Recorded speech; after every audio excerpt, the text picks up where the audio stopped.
not last. Because Putin has a long track record of making deals with his fingers crossed behind his back. Well, not this time. We must not make the mistake of weak deals of the past. This time, there must be peace through strength. And that is why there can be no negotiation about Ukraine without Ukraine. Colleagues, it is not just Ukraine's security that is at stake. It is Britain's too.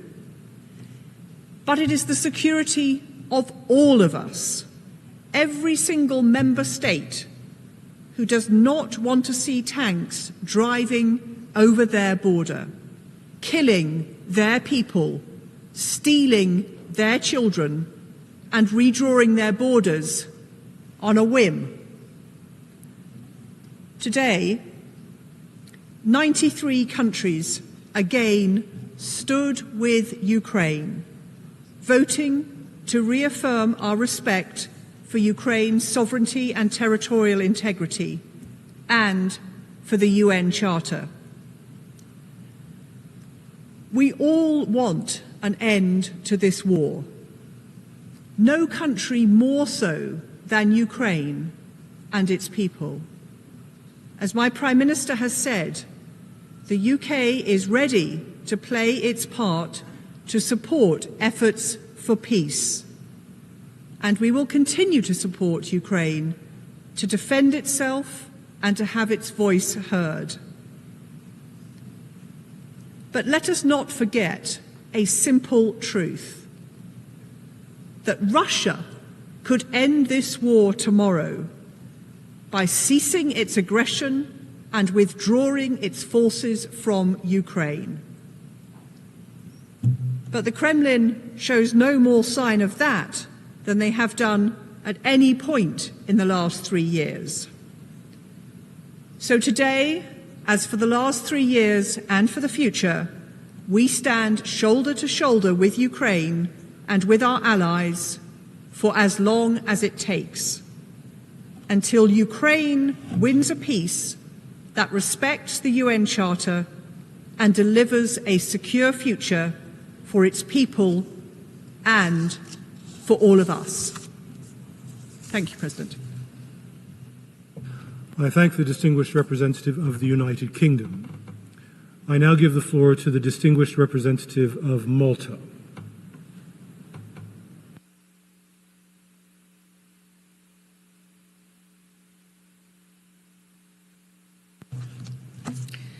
President, today, as we gather to mark 3 years since Russia unleashed its war of aggression against Ukraine, we remember the countless civilians affected, mothers and fathers, brothers and sisters, sons and daughters.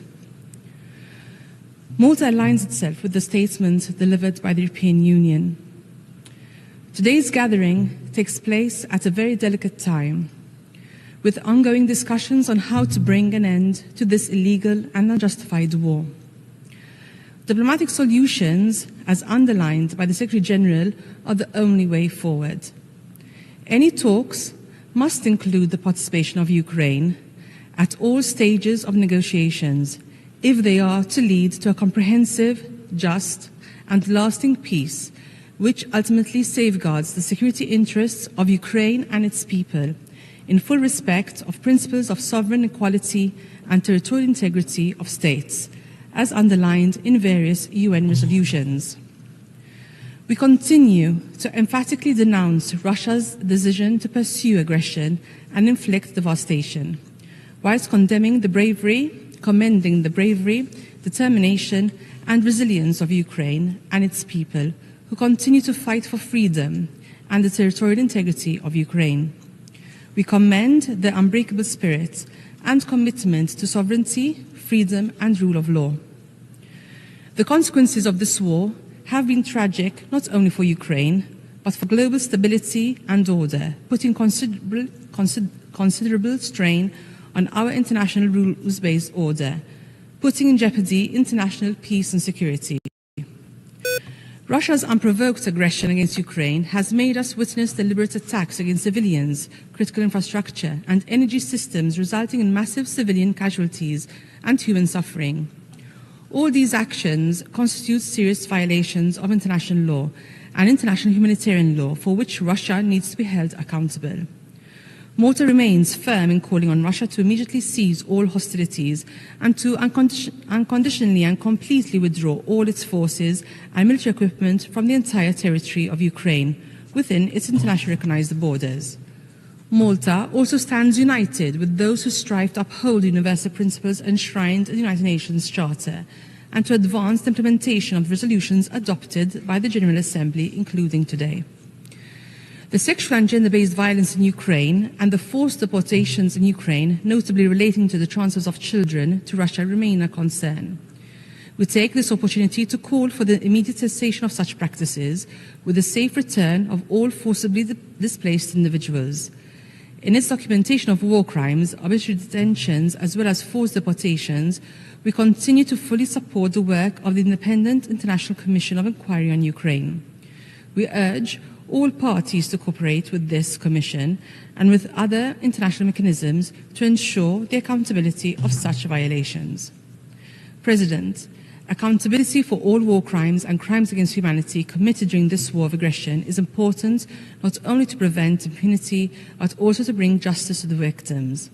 With the interest in safeguarding justice for victims, we remain firm in our commitment to ensure that all those responsible for international crimes are held accountable under international law. Represented as a beacon of hope and justice, we recall our steady support for the work of the International Criminal Court in its pursuit for lasting global peace.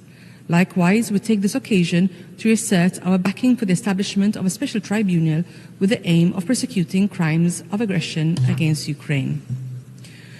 President, the consequences of this war have likewise highlighted the necessity to continue stressing the importance of adhering to the indispensable pillars and concrete principles of ensuring nuclear safety, as well as security throughout the conflicts in Ukraine.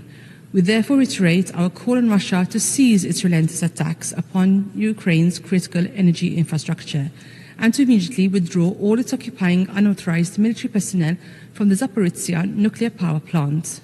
Given these circumstances, we denounce the latest attacks by Russia on the IAEA staff, as well as the Chernobyl nuclear power plant strikes, which raise new concerns vis-à-vis safety at nuclear facilities in Ukraine's conflict zones.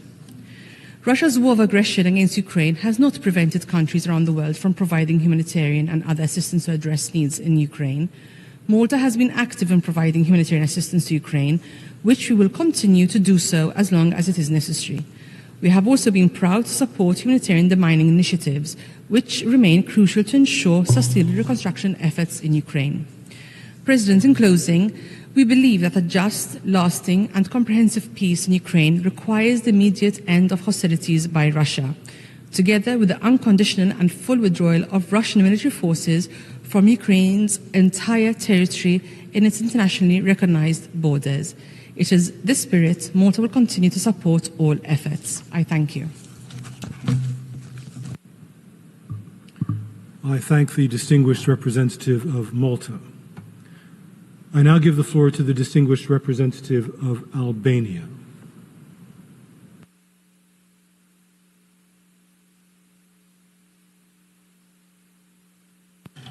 Mr. President, 3 years ago, what started as a special military operations clearly was and continues to be an unprovoked and unjustified military aggression against Ukraine by a permanent member of the United Nations Security Council.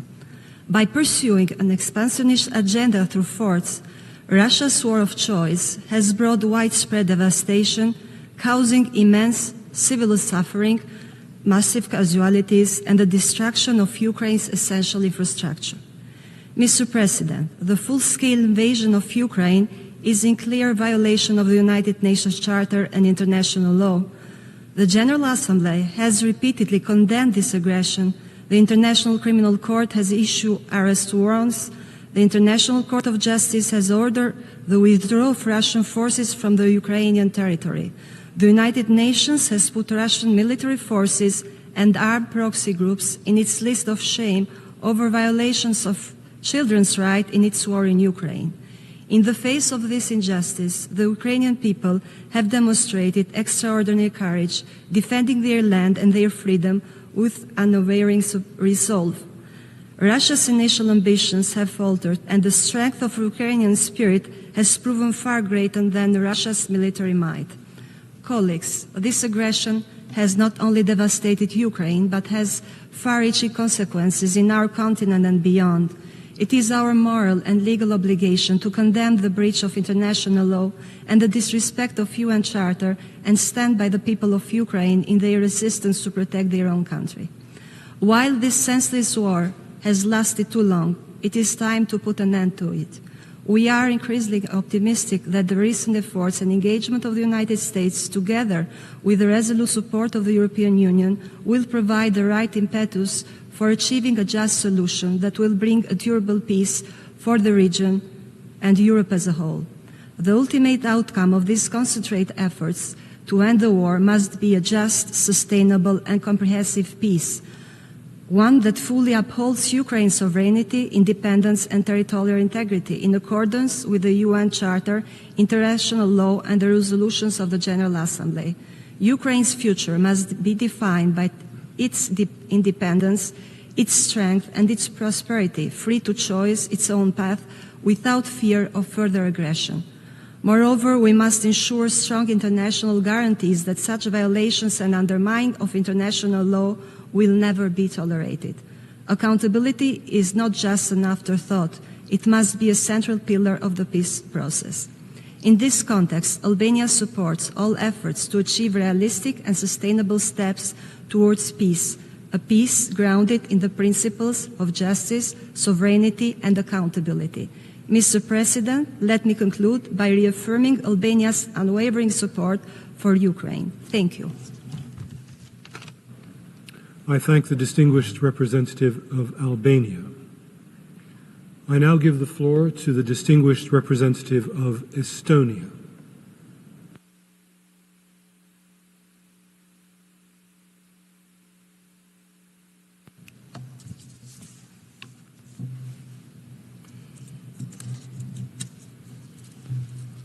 President, today we mark 3 years since Russia launched an unprovoked and unjustified full-scale brutal war against Ukraine.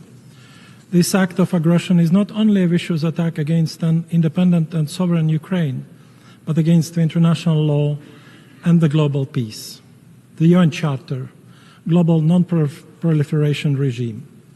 Moreover, all this is having devastating effects to global food and energy markets in many parts of the world. Unfortunately, Russia's goals vis-à-vis Ukraine has not changed: to finish off Ukrainian nation and to erase sovereign Ukraine from the map, a plan which started back in 2014. I recall that Kremlin has repeatedly denied the legitimacy of the Ukrainian state and its right to exist, and is increasingly desperate to remove democratically elected President Zelensky from power. War crimes, huge number of civilian deaths, grave human rights violations, thousands of deported Ukrainian children, total suffering and destruction that Russia has caused in Ukraine are a testament to those claims. Against all of the calls by member states and numerous UN General Assembly resolutions, Russia's aggression continues. According to the UN, in January this year alone, Russia's attacks caused almost 900 civilian casualties, including 21 children.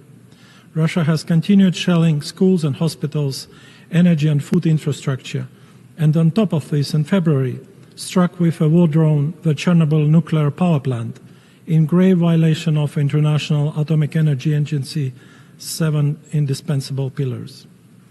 Russia's aggression is economically, politically, and militarily supported by Iran, DPRK, and Belarus. Since last October, the DPRK has elevated its support by deploying troops to fight alongside Russian troops. This constitutes a major escalation, also indicating that Russia is suffering heavy casualties at the front lines and is struggling to recruit fresh cannon fodder. And indeed, it has been estimated that at current pace, Russia couldn't occupy the whole territory of Ukraine until the year 2075. And even this would be an unattainable goal, as the number of Russian soldiers left to rot in the black Ukrainian soil is growing every single day. President, the resolution adopted today by the vast majority of the UN member states in the General Assembly calls for a comprehensive, just and lasting peace in Ukraine, based on accountability, principles of the UN Charter and territorial integrity of Ukraine within its internationally recognized borders, extending to its territorial waters. I hope that the Security Council would be able to follow the example of the most democratic and authoritative body of the UN, this General Assembly. Today, Estonia celebrates the 107th anniversary of our independence. We know only too well what losing freedom and independence means. The World War II ended with a peace deal that left Estonia and many other countries in Europe deprived of their independence and sovereignty, and endure half a century of totalitarian Soviet oppression. This was not a just peace deal at all for us. To avoid the mistakes of the past, we should not try to appease the criminal on the ICC wanted list and neglect the accountability for the crime of aggression, as this would only lead to new crimes and more bloodshed. Our peace dictators will always come back for more. How to achieve just and lasting peace? Yulia Navalnaya, widow of the leading Russian opposition figure Alexei Navalny, who was starved and then killed by Kremlin in Siberian Gulag, recently warned, I quote, "There is no point to negotiate with Putin. He will lie, he will betray. If he remains in power, he will find a way to break the agreement. If he loses power, the agreement will become meaningless." End of quote. So the question really is, how can one trust somebody who cheats and changes the rules of the game under the guise of new realities whenever suitable or beneficial? What is Putin's legitimacy worth after 25 years of clinging to power, which have included regular and massive election fraud, physical elimination of political opponents, extensive violations of human rights, war crimes, and extrajudicial killings, inter alia using chemical weapons? Only free and fair elections, which the Russian people can only dream about for last decades, would reveal the real support for the dictator. It's quite clear his ratings are not even close to what Kremlin's propaganda honks. It appears also relevant to repeat again loud and clear that when it comes to the so-called root causes of this war, it is Russia's imperial and neocolonial obsession with Ukraine and denial of Ukraine's existence that unleashed its aggression. The root cause of the war in Ukraine is Putin's unwillingness to accept the irreversibility of the collapse of the Soviet Union. So let's not succumb to Russian propaganda. Russia is still an aggressor, and Ukraine is still the victim of the aggression. The member states who supported the resolution on just and lasting peace in Ukraine thereby supported the UN Charter, the international law, and rejected spheres of influence and might makes right conduct in international relations. I want to thank you all for this. I want to thank you all for this. Together, we need to uphold the principles of the UN Charter more than ever. We all need a comprehensive, just, and lasting peace, not just a shady deal at the expense of Ukraine and the UN Charter. It is obvious that achieving just and lasting peace in Ukraine without Europe and Ukraine participating in the negotiations over the European security architecture is an illusion, and dangerous one. In conclusion, let me once again insist that Russia immediately, completely, and unconditionally withdraws its military forces and mercenaries from the entire territory of Ukraine within its internationally recognized borders.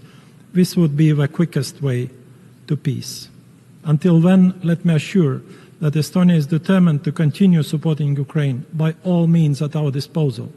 Supporting Ukraine's right for self-defense according to Article 51 of the UN Charter is the right thing to do from the moral, legal, and global security point of view. I thank you.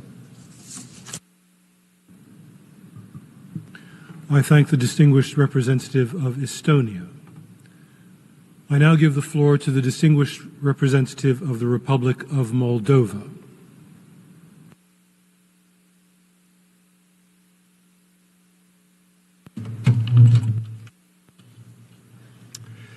Mr. President, honorable ministers, excellencies, distinguished delegates.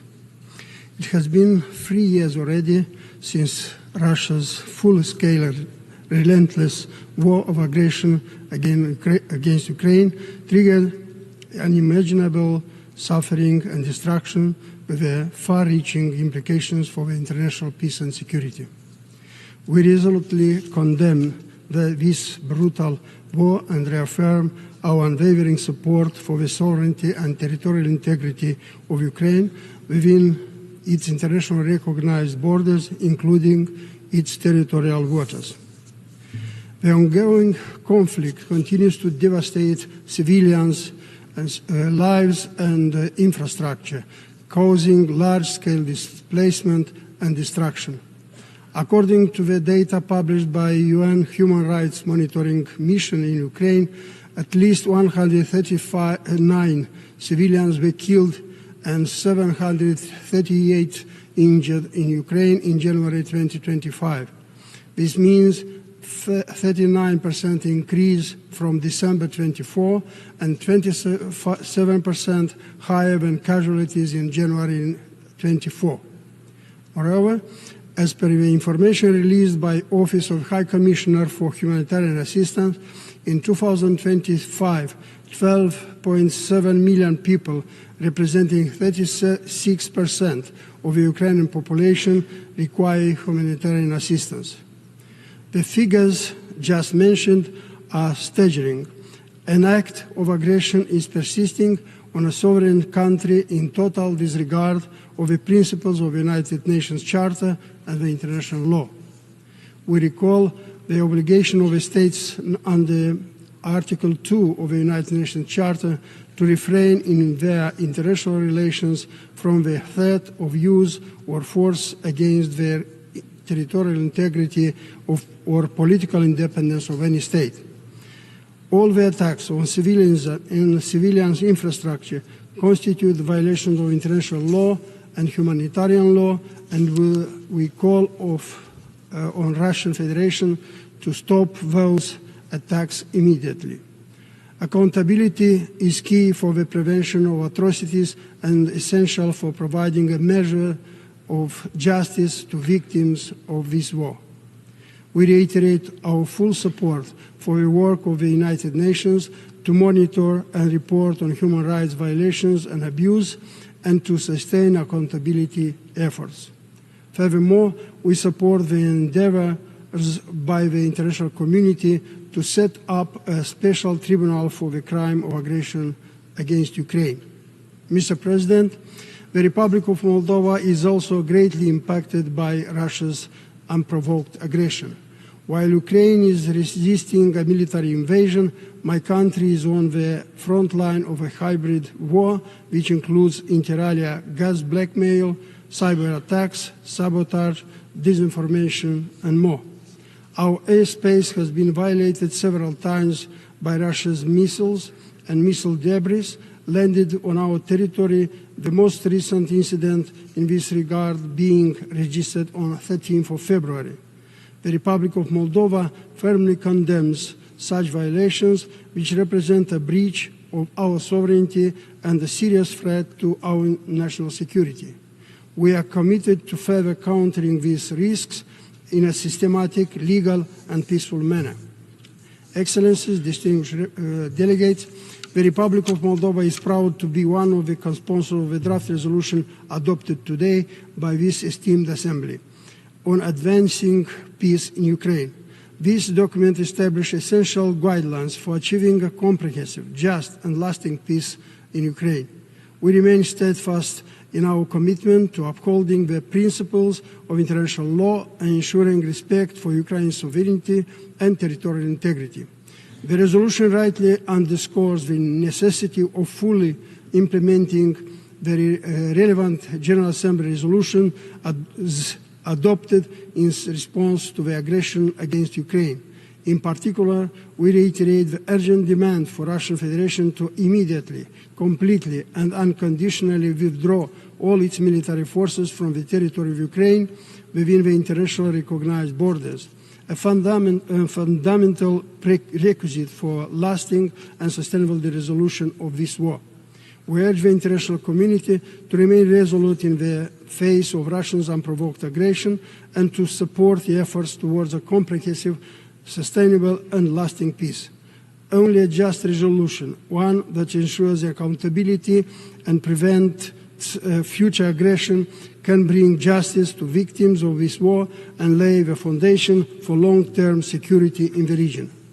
In closing, Mr. President, the Republic of Moldova reaffirms its unwavering solidarity with Ukraine and Ukrainian people in this unjustified war of aggression, and people who are courageously defending their territory and striving for a just peace, a peace that would respect Ukraine's sovereignty and territorial integrity in line with the provisions of the United Nations Charter, international law, and the relevant General Assembly resolutions. I thank you. I thank the distinguished representative of the Republic of Moldova. I now give the floor to the distinguished representative of Portugal.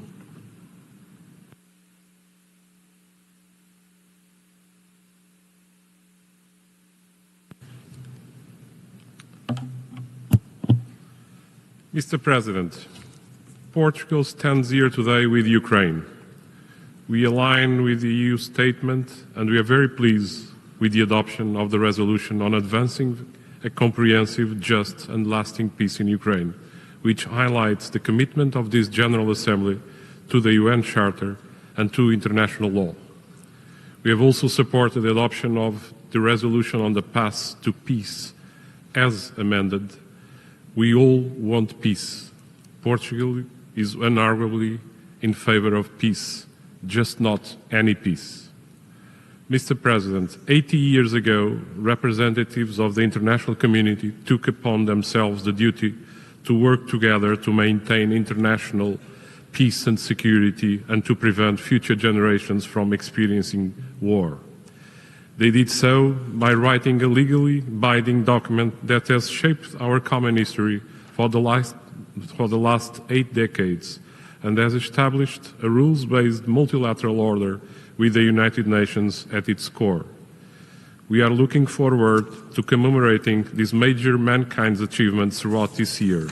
However, today we are sadly here to evoke the 3rd anniversary of a breach to this contract.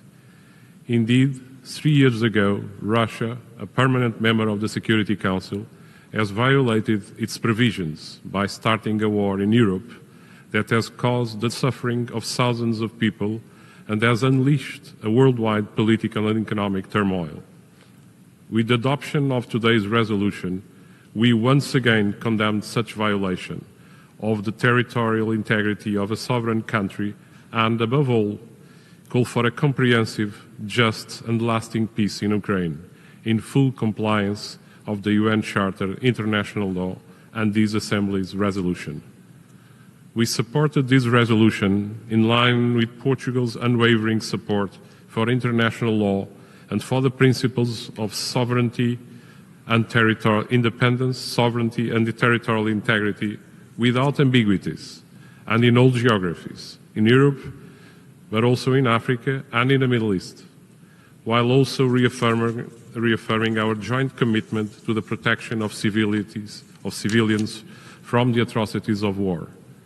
By calling for a peaceful resolution of the war against Ukraine, we commend all meaningful diplomatic endeavors that support Ukraine in its efforts to achieve a just, lasting and comprehensive peace. With our European partners, we are ready to contribute to any negotiations that ensure the sustainability of a peace process, the reconstruction of the country and its future prosperity, stability and independence. In concluding, Mr. President, by standing with Ukraine throughout its path to peace and freedom the international community reaffirms its long-standing pledge to the key principles of the UN Charter as we approach the 80th milestone of our common invaluable history of the UN. I thank you, Mr. President. I thank the distinguished representative of Portugal. I now give the floor to the distinguished representative of Vietnam.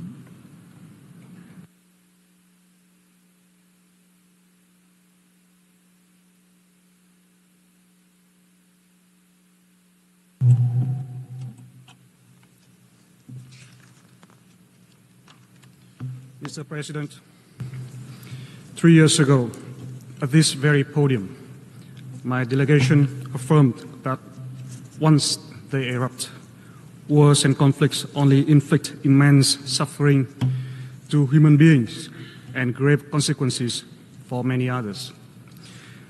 To this day, the loss of human lives and devastation resulting from the conflict in Ukraine are immeasurable.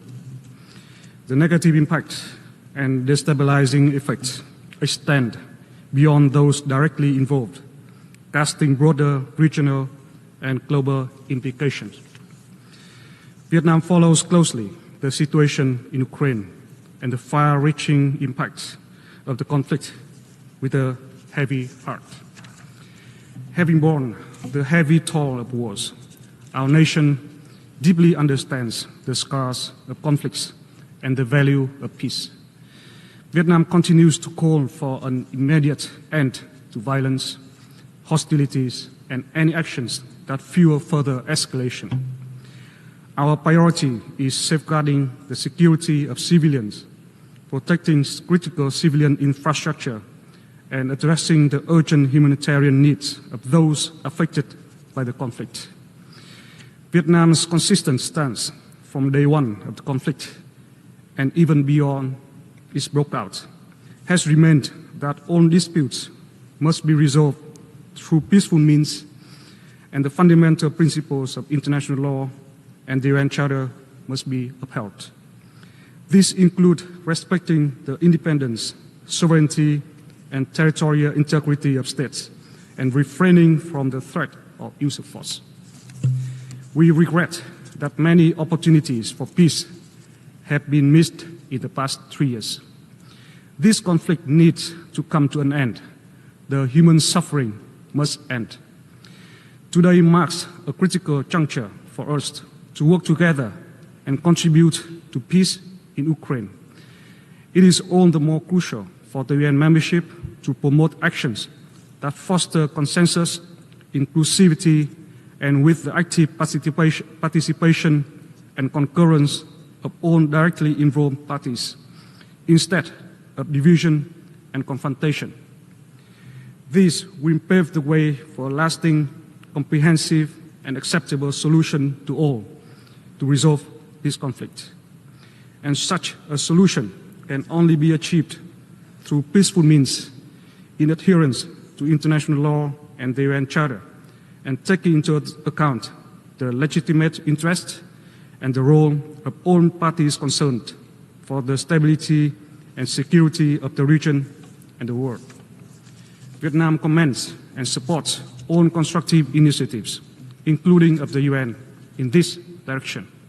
For our part, Vietnam stands ready to make our contributions to diplomatic efforts and to the reconstruction, recovery, and assistance in Ukraine.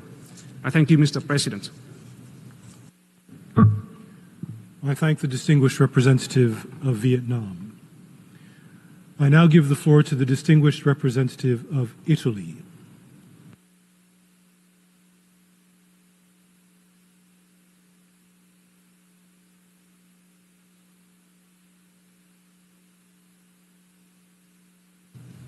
Mr. President, Italy fully aligns itself with the statement by the European Union and would like to add some considerations in its national capacity.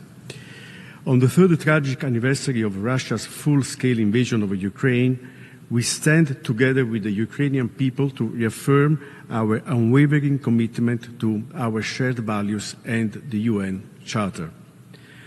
The 11th Emergency Special Session of the General Assembly is convened today to reaffirm the need to ensure that the fundamental principles of international law prevail, not just in Ukraine, but wherever they are challenged.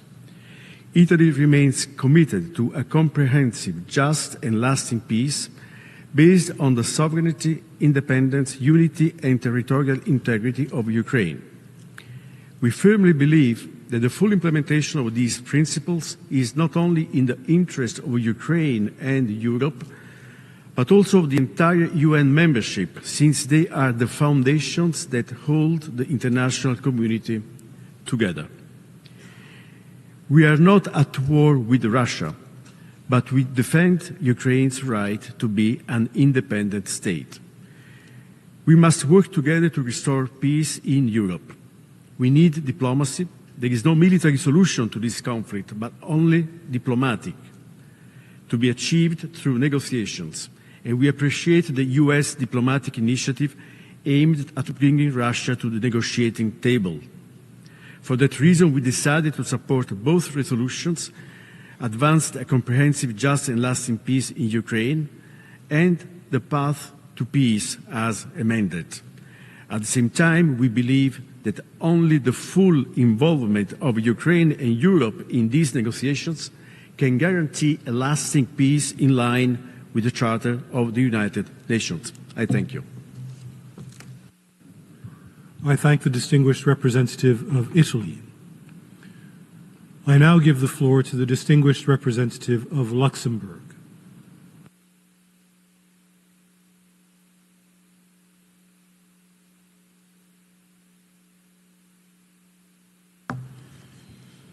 Monsieur le Président, President, Luxembourg aligns itself fully with the statement from the European Union.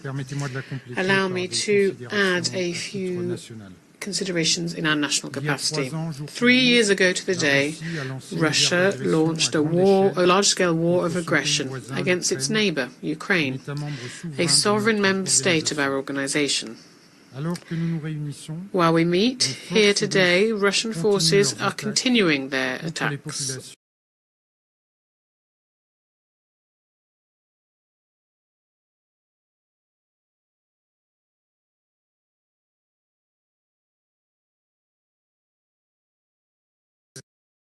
A comprehensive, just and lasting peace in Ukraine. That was the objective of the first resolution that we adopted this morning. Luxembourg is proud to have co-sponsored and voted in favour of this resolution, prepared by Ukraine with the support of the European Union. The resolution took into account suggestions made throughout the inclusive and transparent consultations that took place. We'd like to thank all member states who voted in favour of this resolution. It is in everyone's interest to defend the United Nations Charter and to this year achieve comprehensive, just and lasting peace in Ukraine. This resolution recalls a demand on Russia to withdraw all its military forces from Ukraine's territory, while calling for a cessation of hostilities as soon as possible. In voting in favour of this text, we demonstrated our solidarity with the Ukrainian people and our determination to ensure that international law is respected and prevails. Luxembourg also voted in favour of the resolution prepared by the United States, entitled The Path to Peace. We voted in favour of this following the inclusion of 3 essential amendments on the sovereignty and territorial integrity of Ukraine and just peace in Ukraine in line with the United Nations Charter. It's important to recall who the aggressor is. It was Russia that launched a large-scale invasion of Ukraine 3 years ago. In launching its large-scale aggression, an aggression that was unprovoked, unjustified and unjustifiable against Ukraine, on the 24th of February 2022, Russia not only attacked Ukraine, Russia also flouted the international rule of law-based order, which is underpinned by the United Nations Charter, and in doing so, it threatened security and stability around the world. there is the numbers of this war of aggression are terrifying. Hundreds of thousands of people have lost their lives. Men, women and children have been victims of abject violence, including sexual violence.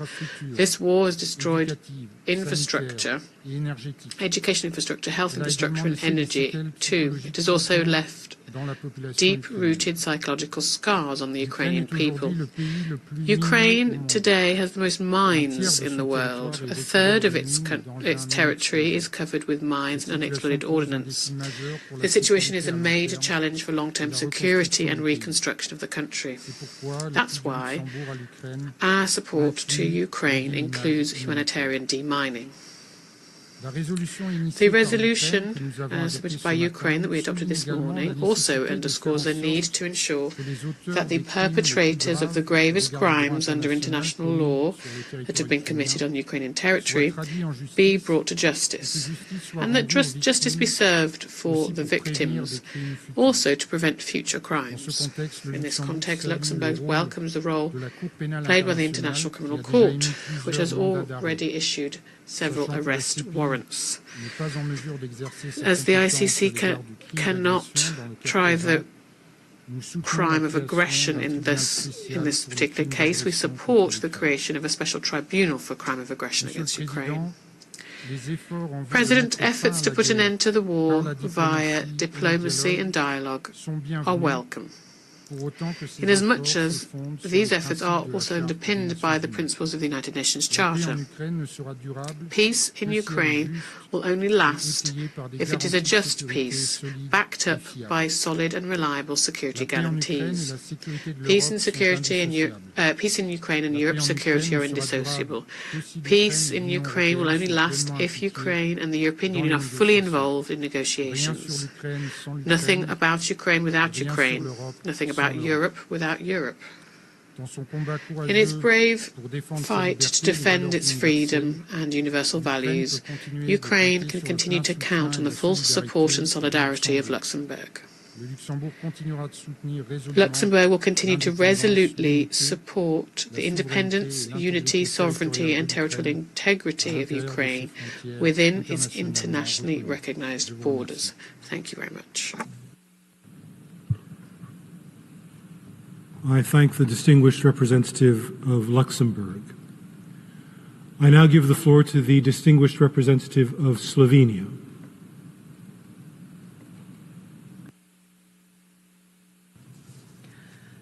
Thank you, Mr. President. At the outset, I would like to welcome the successful adoption of the resolution this morning. The overwhelming support it received reflects the international community's support of Ukraine, its commitment to the integrity of the UN Charter, and the principles of territorial integrity and settling of disputes by peaceful means. Mr. President, 3 years have passed since Russia started its unprovoked and illegal aggression against Ukraine in blatant violation of international law. For 3 years, we have been witnessing Russia's systematic destruction of Ukraine's civilian infrastructure, including hospitals, schools, residential buildings and energy grids, and a campaign of oppression of its citizens. 3 years of war have produced immense destruction and widespread damage to essential and civilian infrastructure. Deliberate attacks against the Ukrainian energy infrastructure have caused a severe energy shortfall. Some 10% of Ukraine's homes are estimated to have been damaged or destroyed. More than 800 hospitals were damaged and over 370 schools were destroyed. 3 years of war also amounted to immense human suffering. The toll on civilian lives is unbearable. Reports also show that every second Ukrainian citizen has been chronically affected by the war. Nearly 2/3 of households are dealing with mental health challenges of their family members, and hundreds of thousands of children are experiencing or are at risk of developing a post-traumatic stress disorder. The intense fighting has displaced over 6.9 million people, and almost 13 million civilians are left in need of humanitarian assistance. This is enough suffering and destruction for a lifetime, and it needs to stop now. Each day this war continues, international humanitarian law is disregarded, violated, and undermined. With each day, the integrity of the UN Charter is ever more at risk.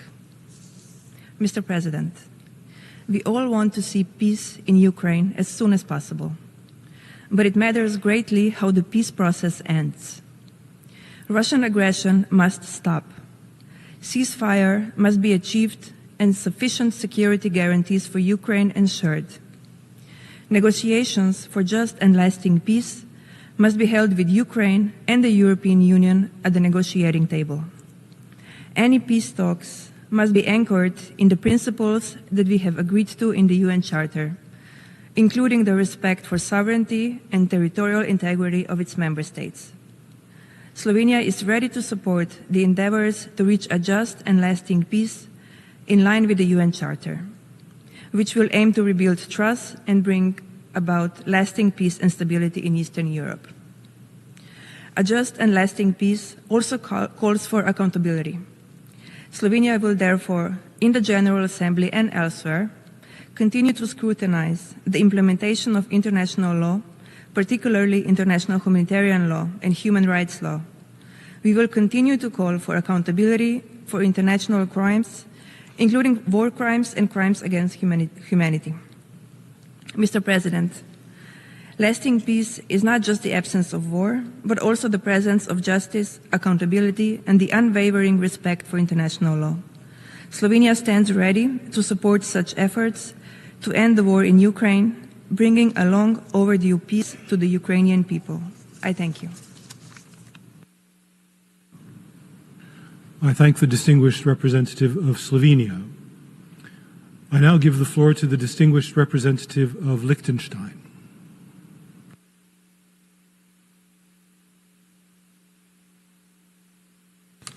Mr. President, today we commemorate once again Russia's aggression against Ukraine that, as we often tend to forget, had its inception in February 2014 with the invasion of eastern Ukraine and the attempted illegal annexation of Crimea.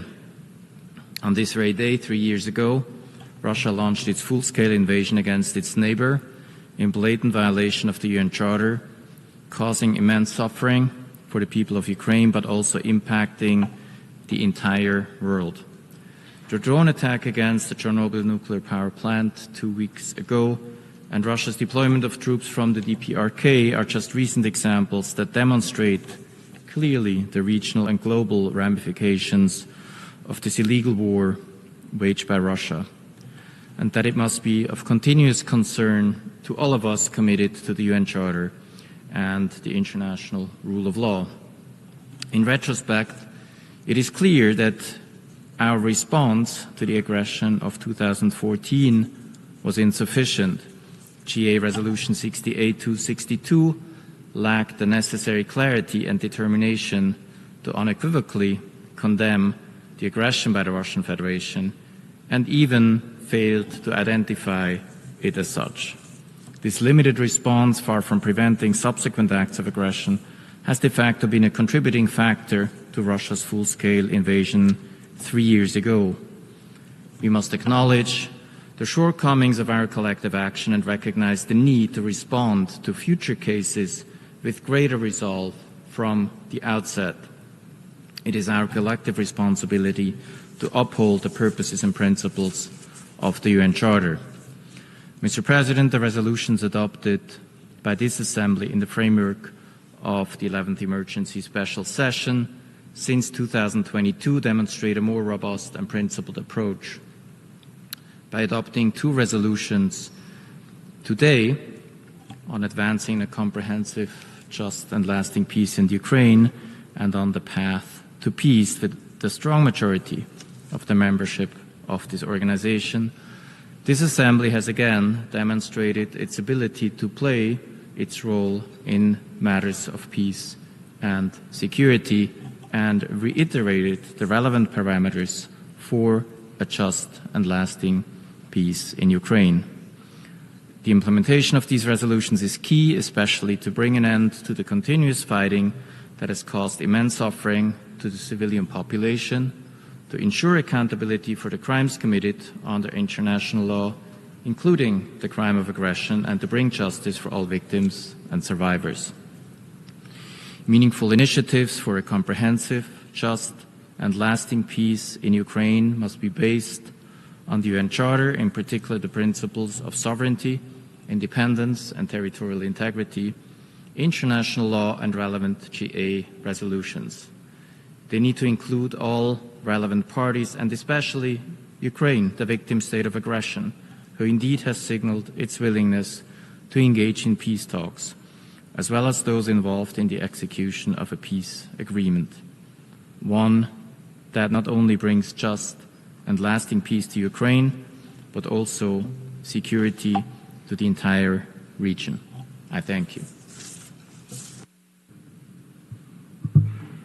I thank the distinguished representative of Liechtenstein.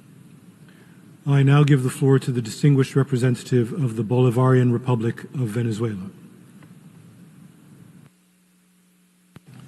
Señor Presidente, Mr. President, as a founding member of the United Nations, the Bolivarian Republic of Venezuela is a firm defender of the purposes and principles enshrined in the foundational charter of our organization, as well as the norms of international law. Mr. President, when addressing the issue of Ukraine, my country, faithful as we are to our diplomacy for peace, has always opted for the peaceful settlement of the conflict. With this spirit in mind, we supported in the Security Council in 2015 the package of measures for the implementation of the Minsk agreements. This year, we saw a diplomatic path built towards achieving a solution to the civil war in Ukraine. Unfortunately, these agreements were used as an excuse to gain time and to further increase armed force, leading to greater national division. In 2022, a new phase of the conflict was seen with the outbreak of an internal civil war and then a international confrontation between Ukraine and the Russian Federation. At that time, we avoided joining the warmongering propaganda, which called for reigniting the conflict, and we decisively supported peace negotiations that began in Belarus and then continued in Turkey. These negotiations were very close to achieving a solution to the conflict. But today we know that they were interrupted by very influential actors from third states interested in continuing and expanding the war. Today, after hundreds of thousands of people have been killed on the battlefield and after millions of innocent civilians have had their lives ruined and become displaced, and the massive destruction of the economic infrastructure of the two countries, the conflict runs the risk of expanding once again into a third phase that will be more dangerous and even more destructive. A group of countries is convinced that they can expand their presence within Ukraine by accelerating the arms race and imposing a military solution to the conflict. In the last months of 2024, we saw the transfer to this third level where nuclear powers are ever increasingly involved in Ukraine with arms, technology and training of troops, all of this running the risk of unleashing a global conflict. This is the path of the growing war that we have seen since 2015. Given the alternative to endless war, in recent weeks there has been a new proposal for negotiation to achieve sustainable and permanent peace at the three levels of the conflict. We are now facing a fork in the road. Do we continue with the war, or do we achieve peace through dialogue, diplomacy and political negotiation? The United Nations was born after the worst war in history in order to guarantee international peace and security. Its greatest success has been to avoid a third world war. Also, when it has not been possible to avoid an armed conflict, the role of our organization has been, through political negotiation, to steer conflicts towards the path of diplomacy for their peaceful resolution. This is our obligation today, to correct the course and to build a path which prevents an escalation of tension. For these reasons, we welcome the initiative proposed today to the General Assembly entitled A Path to Peace, because on the basis of practical and realistic arrangements, it attempts to put an end to the conflict in Ukraine through dialogue. We call upon the responsible members of the international community to give an opportunity for these negotiations to begin in order to provide a comprehensive and lasting solution that will benefit the peoples of Ukraine and the Russian Federation. Our role, Mr. President, is not to feed tensions and divisions. We need to put an end to any action that would tend to create greater confrontation, dividing the world into blocs, promoting hateful ideologies, using incendiary rhetoric and warmongering propaganda to justify the provision of arms, which simply extends wars, and also the imposition of unilateral coercive measures, which will never lead to lasting peace. The last 3 years of the war have shown clearly that this is the path to destruction. For these reasons, we believe that the draft resolution contained in document A/ES11/L10 and recently adopted today by this General Assembly, contains selectivity which does not help to create the conditions necessary for moving towards peace between Russian Federation and Ukraine. Likewise, the amendments proposed in L13, L14 and L15 seem to want to remove all content from the offer for a rapid end to the conflict and achieving lasting peace, as was clearly proposed in the original version of the draft resolution, A Path to Peace. Mr. President, to conclude, in Venezuela, we recognize that initiatives for peace dialogues, such as that presented today to the General Assembly, are more than unusual. They are really extraordinary. The selfish political calculations or the differences that we want to maintain with other states should not close the doors to this singular opportunity to put an end to a long-standing war that will continue to expand without end. We must comply with the purposes and principles of the UN Charter and defend the right to peace of the peoples of Ukraine and the Russian Federation. Thank you very much, Mr. President. I thank the distinguished representative of the Bolivarian Republic of Venezuela. I now give the floor to the distinguished representative of Australia.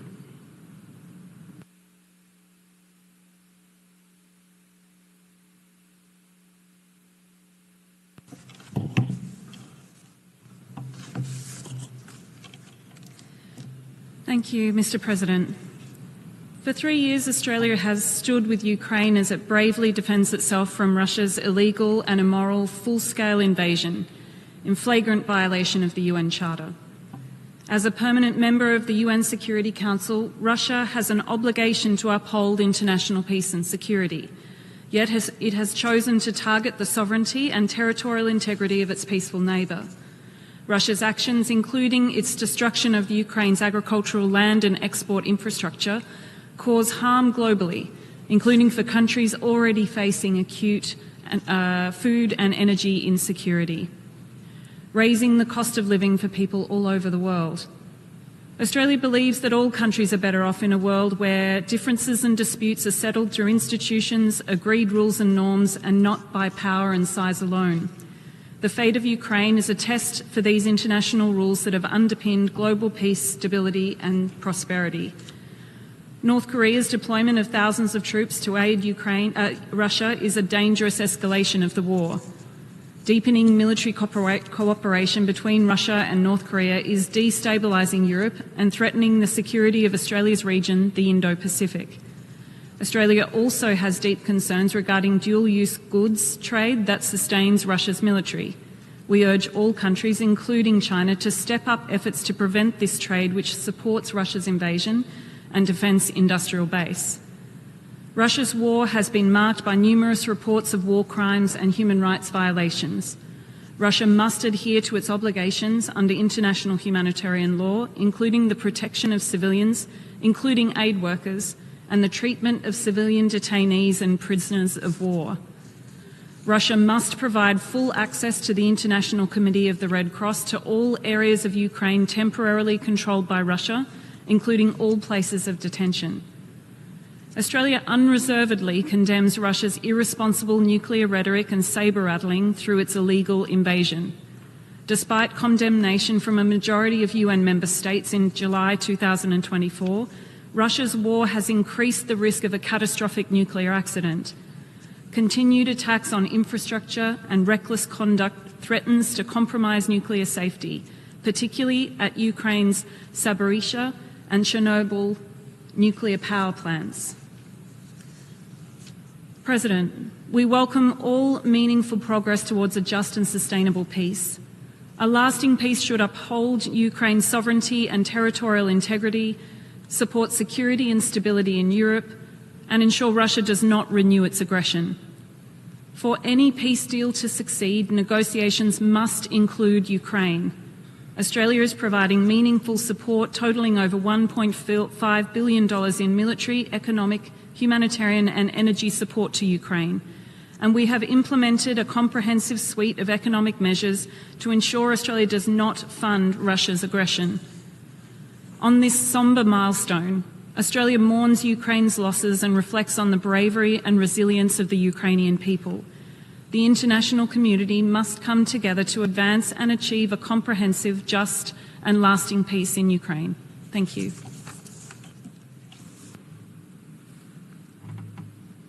I thank the distinguished representative of Australia. I now give the floor to the distinguished representative of Japan.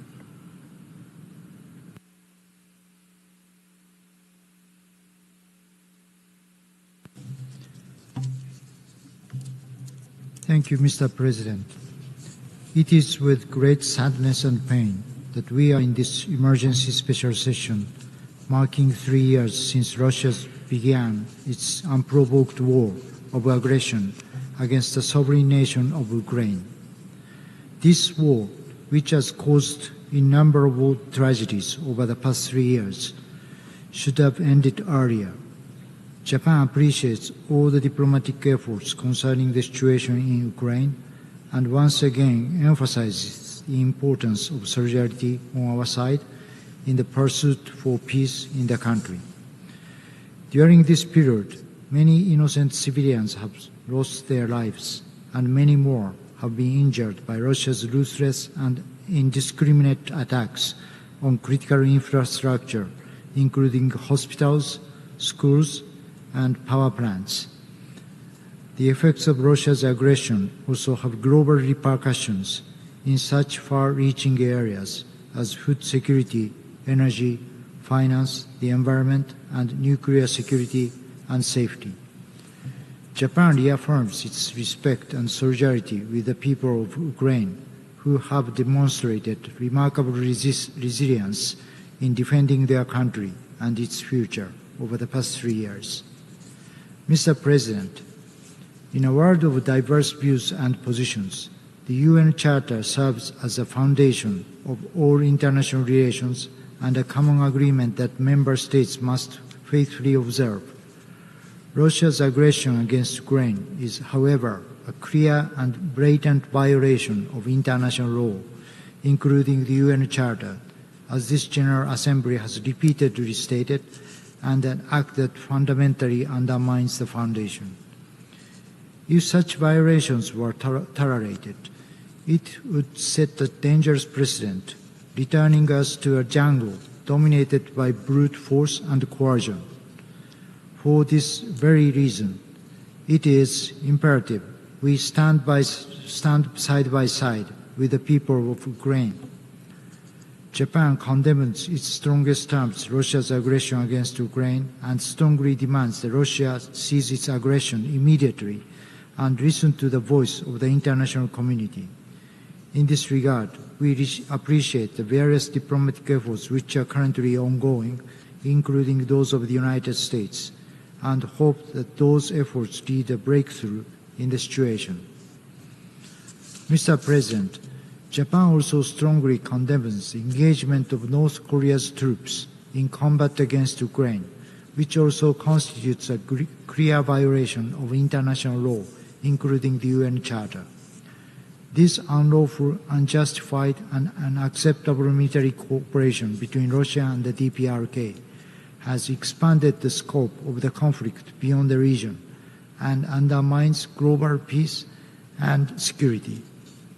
Furthermore, Japan reiterates its deep concern about the military cooperation between Iran and Russia. The international community must refrain from any action, direct or indirect, that would support Russia's aggression. Mr. President, any unilateral attempt to change the status quo by force is unacceptable anywhere in the world, and such an attempt should never be rewarded. The repercussions of allowing such attempts to occur would be global and undoubtedly affect everyone for years to come. Japan reiterates that this is not a matter of choosing sides between Ukraine and Russia, but of a matter of principle of either upholding or disregarding the UN Charter. Japan will continue its diplomatic efforts and stand firmly with Ukraine and the international community until comprehensive, just, and lasting peace, based on the purposes of principles of the UN Charter, is achieved in Ukraine. I thank you. I thank the distinguished representative of Japan. I give the floor now to the distinguished representative of Brazil.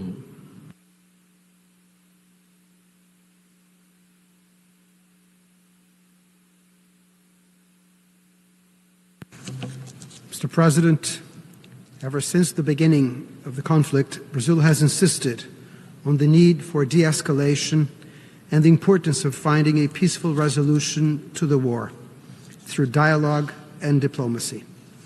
At this juncture, we need to put in motion concrete efforts to this end.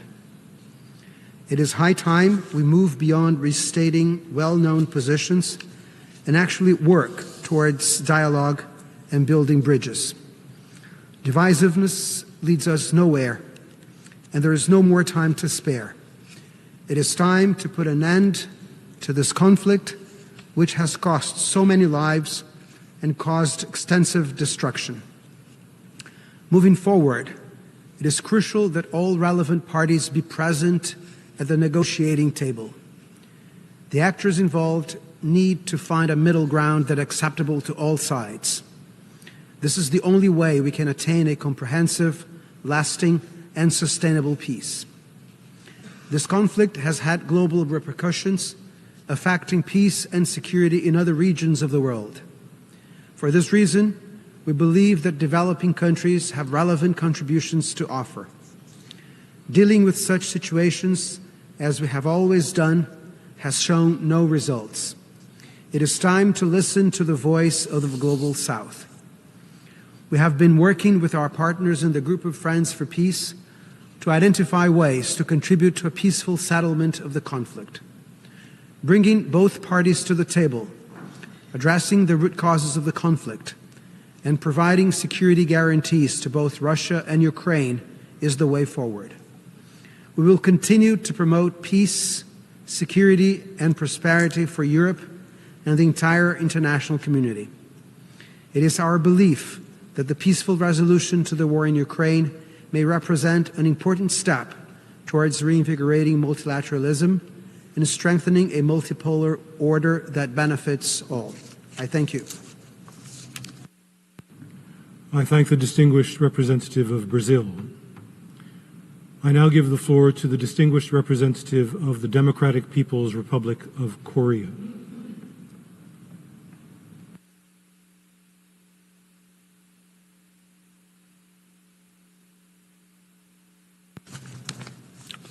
Mr. President, delegation of the DPRK strongly condemn that Ukraine and Western countries have again convened this meeting, which is motivated by sinister political purpose and aimed at deceiving international community and turning black into white.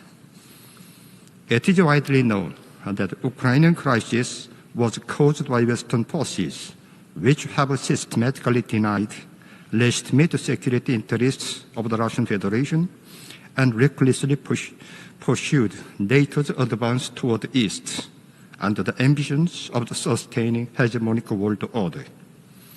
The current Ukrainian crisis, which has introduced worst security crisis after the Second World War, remain unresolved even though almost 3 years have passed. It is attributable to the West, the pouring astronomical amounts of military aid in Kiev region, obsessed with impractical daydream of systematically defeating Russia by all possible means. For the past 3 years, the West offered Ukraine the military aid to value of nearly $200 billion US. Worse still, even amid emerging a signal on coordinating Ukrainian crisis in peaceful manner, the Western military equipment, including fighting, continue to be delivered to Zelensky region. This fact clearly indicates who is destroying and obliterating security in Europe. Instead of reflecting on their anti-peace criminal act at this meeting, Ukraine and West are seeking to have the resolution adopted in order to shift responsibility to others. I consider it as serious political provocation and flatly reject and denounce it. A development of the normal cooperative relationship between sovereign states, strictly consistent with the UN Charter and international law, is not a matter of the intervention. True to the spirit of DPRK, the Russian Federation Treaty on Comprehensive Strategic Partnership, the DPRK remain invariably committed to supporting and encouraging the army and people of Russia in their just cause to defend sovereignty, security, and territorial integrity. The righteous international community should never tolerate acts of infringing upon the sovereignty and undermining peace by Western forces, the hegemonic entity which seek to impose crucial war and catastrophic disaster, and should turn out proactively in the struggle for safeguarding justice, equitability, peace, and stability. I thank you, Mr. President.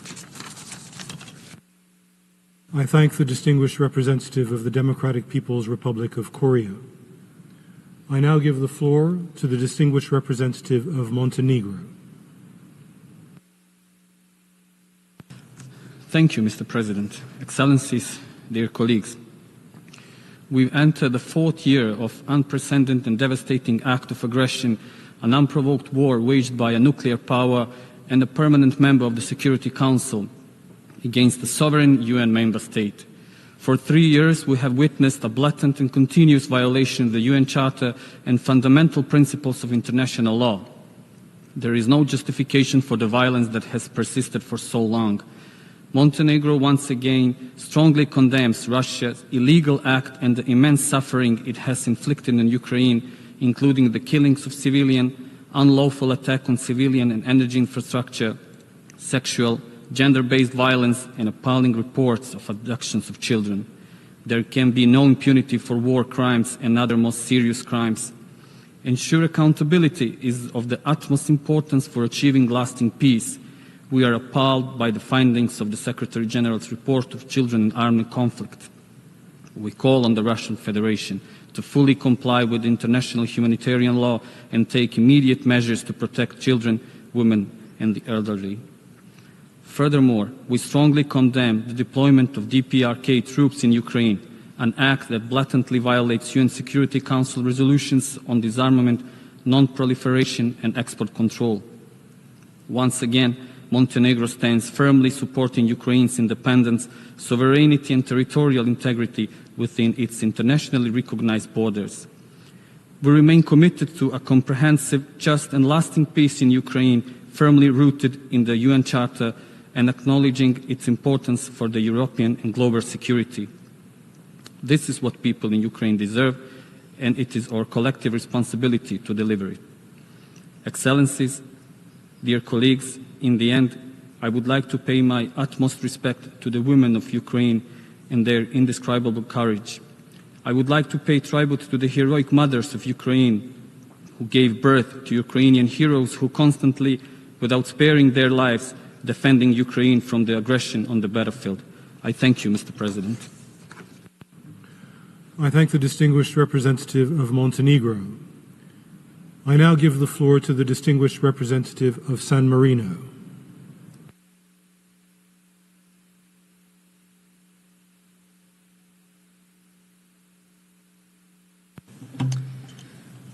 Mr. President, in this third tragic anniversary, San Marino would like to reaffirm its support for Ukraine's independence, sovereignty and territorial integrity within its international recognized borders, and calls on all parties to commit to political dialogue and to diplomatic negotiations in order to de-escalate this conflict and to achieve a comprehensive, just and lasting peace in Ukraine, consistent with the United Nations Charter and with international law. San Marino reaffirms its condemnation of the Russian Federation's unprovoked and unjustified war of aggression against Ukraine as a violation of international law. It is paramount to protect the foundations of our multilateral system and to guarantee the respect of humanitarian and human rights law, as well as to ensure accountability for any violations. San Marino wishes to renew its sincere solidarity to the government and people of Ukraine. Mr. President, we are deeply concerned for the devastating and long-lasting consequences of this conflict, as well as for its repercussions on regional and global stability. In line with its millenary vocation for peace, San Marino reiterates its call for dialogue. We welcome any diplomatic efforts toward a diplomatic solution of the conflict. Dialogue among all parties is the first step toward peace. We remain embraced to that hope that, through diplomacy, a comprehensive, just, and lasting peace will be soon achieved. Thank you. I thank the distinguished representative of San Marino. I now give the floor to the distinguished representative of Armenia. Mr. President, Armenia expresses its strong concern on the continuing hostilities in Ukraine, which have led to thousands of casualties, violence, destruction, and mass displacement. It continues to have a particularly heavy toll on the most vulnerable, the civilian population, including children, women, and the elderly.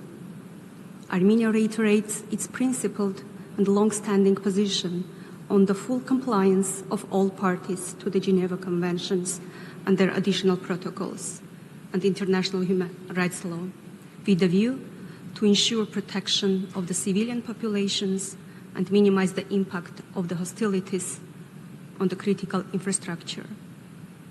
We support efforts of the international community aimed at complete cessation of all hostilities and opening opportunities for peace negotiations. Armenia stresses the importance of achieving a comprehensive, just, and lasting peace anchored on the purposes and principles of the UN Charter and international law. And I thank you. I thank the distinguished representative of Armenia. I now give the floor to the observer of the observer state of the Holy See.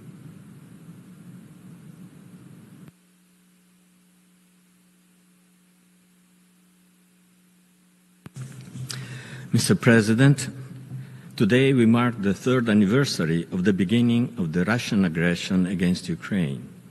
The Holy See expresses deep concern at the protraction of the conflict, which is causing a great loss of life and hardship for the entire Ukrainian population. Over the past 3 years, the world has witnessed the far-reaching consequences of this war, also beyond the borders of Ukraine. The conflict has had a profound impact on the global economy, contributing to instability in areas such as food security, energy, and nuclear safety, while exacerbating environmental damages. At the humanitarian level, the war's impact is devastating, especially for the most vulnerable. Women and children, refugees, internally displaced persons, those with disabilities and the elderly have borne the brunt of this crisis, suffering not only from physical harm, but also from the erosion of their basic rights and access to essential services. The ripple effects of this war are being felt across the globe, underscoring the urgent need for a comprehensive and lasting solution to restore peace and prevent further harm to innocent lives. Mr. President, allow me to reiterate, in the words of Pope Francis, a principle that has often been forgotten and misunderstood. War is always a failure. The involvement of civilians, especially children, and the destruction of infrastructures is not only a disaster, but essentially means that between the two sides, only evil emerges the winner. We cannot in any way accept the bombing of civilians or the attacking of infrastructures necessary for their survival.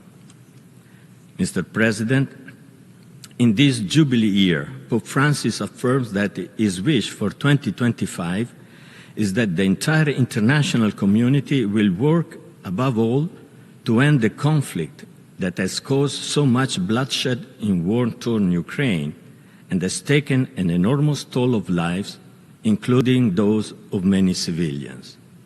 For this reason, the Holy See reiterates its call for an immediate cessation of hostilities and stresses the urgent need to pursue peace without further delay. Thank you, Mr. President. I thank the distinguished observer of the Observer State of the Holy See. I now give the floor to the observer of the International Institute for Democracy and Electoral Assistance.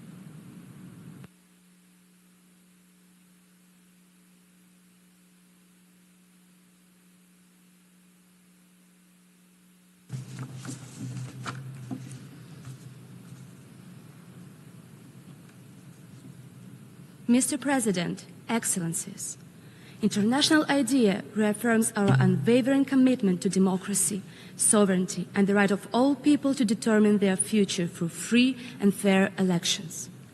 International idea welcomes all diplomatic efforts aimed at securing a just peace in Ukraine. But peace must be rooted in justice, sovereignty, and international law, not imposed through ultimatums or political expediency. Any settlement must uphold the core principles of the UN Charter. Russia's illegal aggression, ongoing since 2014, is a blatant violation of Ukraine's territorial integrity and the fundamental right of its people to self-determination. These principles are non-negotiable. Any diplomatic effort to bring the war to an end must recognize that the decision to hold elections in Ukraine belongs to Ukraine alone and is rooted in international law. According to Ukrainian law, elections can only take place after martial law is lifted. No external actor has the right to dictate the timing or conditions of Ukraine's democratic processes. No external actor has this right. Democracy cannot be imposed under the shadow of war, nor can elections be used as a tool for political expediency. A lasting and just peace in Ukraine requires a clear and principled sequence of actions. A ceasefire must come first, followed by a sustainable peace agreement. Only then can free, fair, and legitimate elections take place. Any attempt to reverse this order, forcing elections before peace is secured, would be reckless and dangerous. It would risk further destabilizing Ukraine, undermining its democratic integrity, and ultimately serving the interests of Russia, who launched this brutal war in the first place. Even after hostilities cease, organizing elections in Ukraine will be an enormous challenge. Millions of Ukrainians have been forcibly displaced, both within their country and abroad. Ensuring their right to vote in a free and fair manner will require careful planning and immense international support. For elections to be meaningful, Ukraine will need large-scale logistical, technological, and political assistance. The international community must stand ready to help rebuild electoral infrastructure, restore access to independent media, and support displaced voters in exercising their democratic rights. A rushed or ill-prepared election would have catastrophic consequences for peace and for Ukraine. It could jeopardize the legitimacy of the result, fuel external and internal tensions, and provide propaganda ammunition to the enemies of democracy, the very same forces that waged war against Ukraine in the first place. Ukraine is and has always been a democracy under attack. The Ukrainian people have fought and sacrificed not just for their right to live in an independent country, but for their right to live under a democratic system. A just peace must ensure that Ukraine remains a sovereign, democratic state where its people, not foreign powers, dictate their future. International IDEA calls upon all UN member states to support this legitimate goal. We stand ready to assist Ukraine's democratic institutions, particularly its electoral authorities, in preparing for the day when conditions allow for elections that meet international standards. Democracy must not become a casualty of war, nor should it be used as a bargaining chip to legitimize aggression. There can be no free elections without security. There can be no democracy without sovereignty. There can be no lasting peace without justice. This Assembly must stand firm in defense of these principles and ensure that Ukraine emerges from this war stronger, sovereign, and democratic. Дякую. I thank the distinguished representative of the International Institute for Democracy and Electoral Assistance. I now give the floor to the distinguished observer of the Sovereign Order of Malta.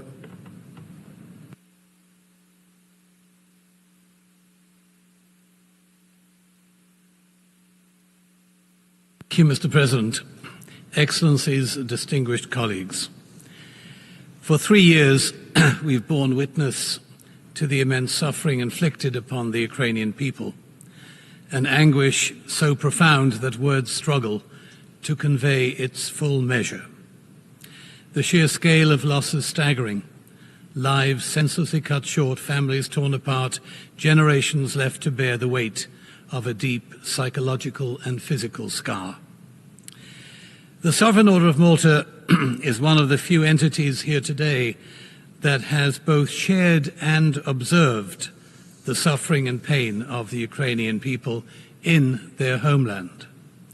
Our crisis response agency, Malteser International, in partnership with the Ukrainian Association of the Order of Malta, continues to provide life-saving assistance to innocent civilians as it has done for the past 3 years, ensuring that those caught in conflict have the fundamental necessities, not privileges, but unequivocal human rights, things like the basic elements of survival: clean drinking water, food, shelter, warmth, medical care, things essential yet out of reach for so many. We continue to support the sick, the poor, and the dispossessed, both within Ukraine's borders and beyond them.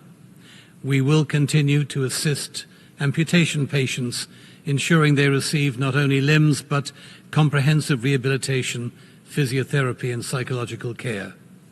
We will persist in providing psychosocial support to victims, striving to mitigate the deep, invisible wounds of war, especially among children and young adults. And we will continue to comfort and support the elderly. Today, as we gather on the solemn occasion of this war's 3rd anniversary, we must also recognize that within these very halls lies the power to say once and for all, enough of war, enough of death. But words alone will not suffice. The credibility of this institution and the rules-based order itself rests not on the repetition of condemnations and blame, but in the tangible actions taken to uphold the principles on which the organization was founded. Suffering is neither inevitable nor is it necessary. Let us apply the very values we profess, the values of justice and human dignity, to bring this war to an end. Let us hasten for the day when those caught in this conflict across all borders can reclaim not just peace, but a future based on security, stability, the chance to lead dignified and fulfilling lives, and where they can again find brotherhood with their neighbors. We are all commanded to love our neighbor, just as we wish to be loved, and to seek forgiveness when we have transgressed. Isn't that an underlying rationale for this organization? And are these not signposts of hope on a path to peace? Thank you, Mr. President. I thank the distinguished observer of the Sovereign Order of Malta. We have heard the last speaker in the debate on this item. The exercise of the right of reply has been requested. May I remind members that statements in the exercise of the right of reply are limited to 10 minutes for the first intervention and to 5 minutes for the second intervention, and should be made by delegations from their seats. I now call on the representative of India.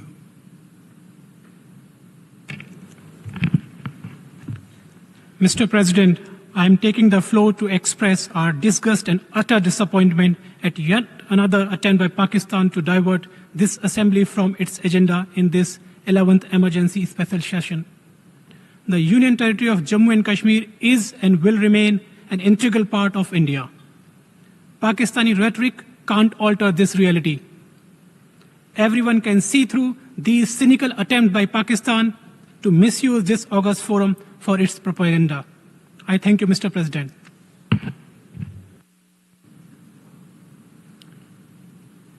I thank the distinguished representative of India. I now call on the distinguished representative of Pakistan. Thank you, Mr. President. My delegation has been compelled to take the floor to respond to the statement made by the Indian delegate. No amount of sophistry and obfuscation can change the historical, political, and legal reality that Jammu and Kashmir never was, nor is, the so-called integral part of India.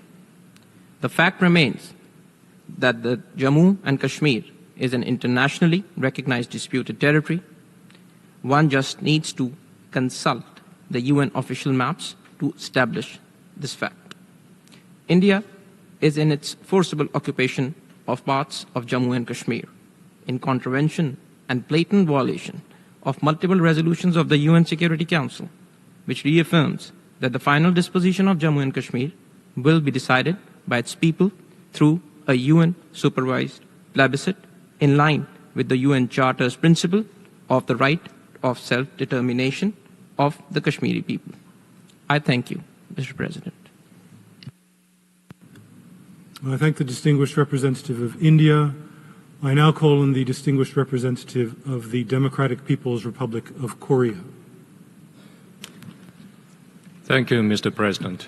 In exercise of the right of reply, my delegation categorically rejects the provocative remarks made by ROK, Japan, Australia, and others.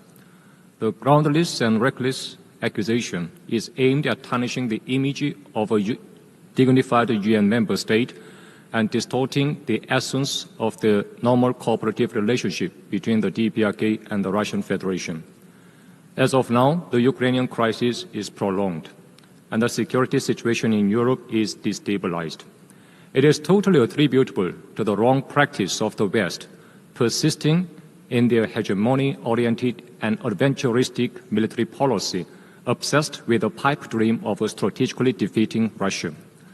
By nature, the comprehensive strategic partnership between the DPRK and the Russian Federation is intended to promote and defend fundamental interests of both countries and peoples. More importantly, it serves as an engine for accelerating the building of a multipolar world free of domination, subjugation, hegemony, and high-handedness. As of today, by all accounts, NATO, the mastermind of the Ukrainian crisis, and the US, Japan, ROK triangular military alliance of aggressive nature, which is being transformed into an Asian version of NATO, are just cancer-like entities jeopardizing the international order anchored on the purposes and the principles of the UN Charter and constitute major threats to international peace and security. Moreover, ROK and Japan, which are dyed with a pro-US submission, have neither entitlement nor justification to tamper with the DPRK Russian Federation strategic partnership based on sovereign equality as enshrined in the UN Charter.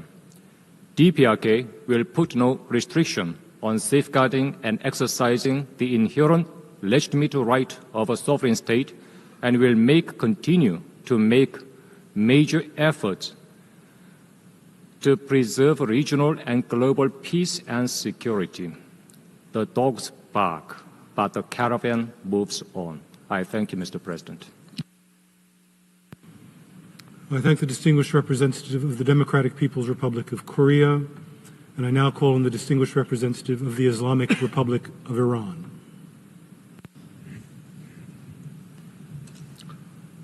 Thank you, Mr. Chair. Bismillah ar-Rahman ar-Rahim. I will make 3 brief points in exercising my right of reply, Mr. President. As it has been reiterated morning today, the position of the Islamic Republic of Iran on the Ukraine conflict is consistent. It has no military solution. It must end peacefully and immediately. We categorically reject certain politically motivated accusations made against us by a specific delegation regarding to this conflict as raised in this meeting. The military cooperation between Iran and Russian Federation is legal and within the framework of the independent decisions of both countries, and it is not against any third party. Thank you, Mr. President.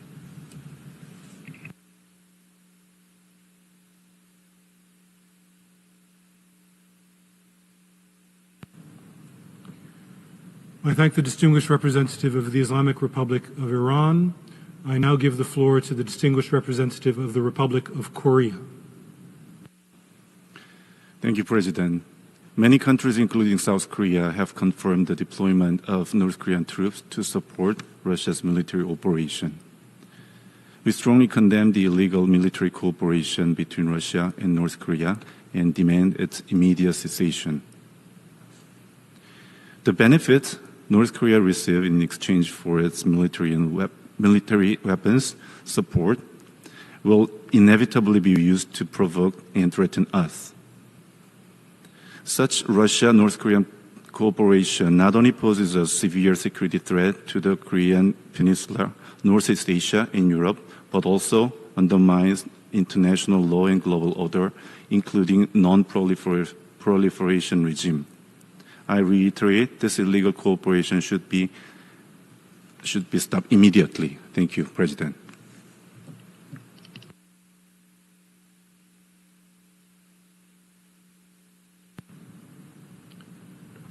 I now express my appreciation to the distinguished representative of the Republic of Korea, and I now call on the representative of the Democratic People's Republic of Korea for a second intervention. Thank you, Mr. President, for giving me the floor again. My delegation categorically rejects the absurd remark by ROK.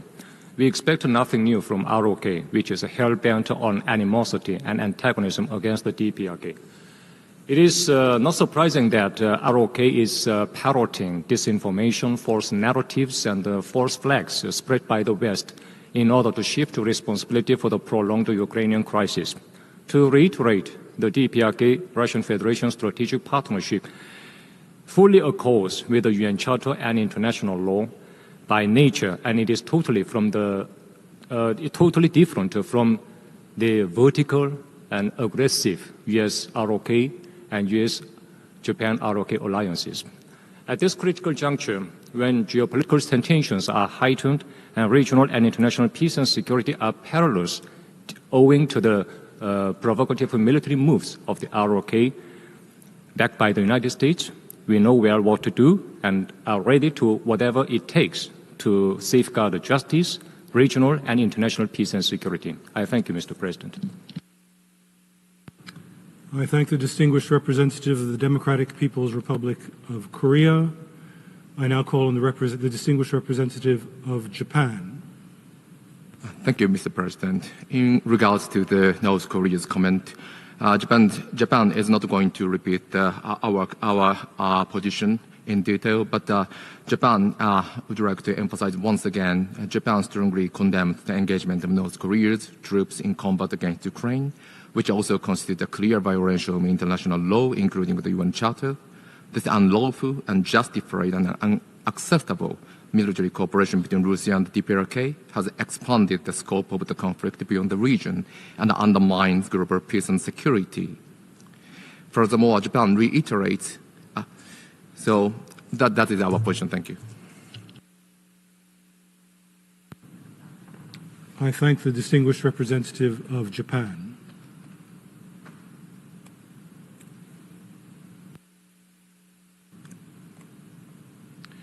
In accordance with the terms of paragraph 10 of Resolution ES-11/7, the 11th Emergency Special Session of the Assembly is temporarily adjourned. The meeting is adjourned.